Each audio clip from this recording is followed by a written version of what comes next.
মঙ্গলবার লেকচমনি বাজারে ব্যবসায়িকদের নিয়ে এক বৈঠকের আয়োজন করেন মেয়র দীপক মজুমদার। কিভাবে লেকচমনি বাজারকে আরো বেশি উন্নয়ন করা যায় এদিকে নজর দেওয়া হবে এবং এই বাজারে যারা অবৈধভাবে ব্যবসা করছে তাদের বিরুদ্ধে পদক্ষেপ গ্রহণ করা হবে বলে জানান বিধায়ক তথা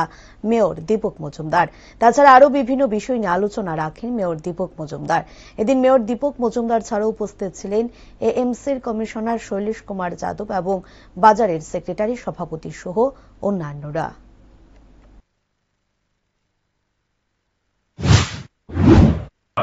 আজও আমরা লেকচুনি বাজার ভিজিট করেছি, বাজারের উন্নয়নের ব্যাপারে আমরা আলোচনা করেছি, বাজার কমিশন কথা বলেছি বা যারা বাজারের সঙ্গে ব্যবসা করেন তাদের সঙ্গে আলোচনা করা হয়েছে। কিন্তু পরবর্তী সময় এই বাজার সম্বন্ধে আমাদের কাছে নানা অভিযোগ আছে, বিশেষ করে বাজার পরিচালন কমিটির সঙ্গে যারা যুক্ত আছেন তাদের বিরুদ্ধে অনেক ব্যবসায়ী এবং এলাকার যারা বসবাস করেন বা ক্লাব যারা থাকেন তারা বিভিন্ন পর্যায়ে আমাদের কাছে বিভিন্নভাবে অভিযোগ করেছেন। সেই অভিযোগগুলি আমরা শুনেছি, কিছুটা লিপিবদ্ধ করেছি এবং আজকে এসেছি একদম সরাসরি দেখে আমরা সিদ্ধান্ত গ্রহণ করব পরবর্তী সময় বাজার কিভাবে পরিচালিত হবে এবং বাজার উন্নয়নে আমাদের পৌর নিগম বা সরকার কি কি কাজ করা সম্ভব সেটা আমরা করার চেষ্টা করব। আজকের অনুষ্ঠানে আমাদের মধ্যে উপস্থিত আছেন এই ওয়ার্ডের যিনি কর্পোরেটর আমার সাথী শ্রীমতী শর্মা মহোদয়া, আমাদের যিনি আগরতলা মিউনিসিপাল কর্পোরেশনের কমিশনার ডক্টর শৈলেশ যাদবজি, আমাদের অ্যাসিস্ট্যান্ট মিউনিসিপাল কমিশনার সহ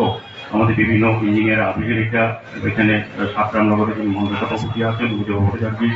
এবং বিশিষ্ট নাগরিকরা, পরিষেবা ক্লাবের সম্পাদক সভাপতি এবং তখন যিনি বিশিষ্ট ব্যক্তিত্ব বাজারের সঙ্গে যুক্ত আছেন, তাছাড়া বাজারে যিনি সভাপতি এবং সম্পাদক সহ কার্যকরী কমিটির সদস্যরা আছেন, উপস্থিত সমস্ত বাজারের সঙ্গে যারা যুক্ত আছেন বা এই এলাকা যারা বসবাস করেন সার্বিক চিন্তা করে বাজারের যেমন উন্নয়ন আমরা চিন্তা করব, যারা বিক্রেতা তাদের স্বাচ্ছন্দ্যে বিক্রয় করতে পারে, ক্রেতারাও আসতে পারেন, পাশাপাশি যাতে বাজারের যেটা ঐতিহ্য লেকচুনি বাজার অনেক পৌর বাজার তার ঐতিহ্য রক্ষা করতে হবে। এখানে অনেক অভিযোগ আছে, বেআইনি কাজ চলে, নেশার আখড়া আছে এবং বেআইনিভাবে অনেক জায়গা সরকারি জায়গা দখল করে ঘর তোলা হয়েছে, যাদের তৈরি নেই, এগুলির বিষয়েও আমরা দুবার সার্ভে করা হয়েছে। আজকে সার্ভে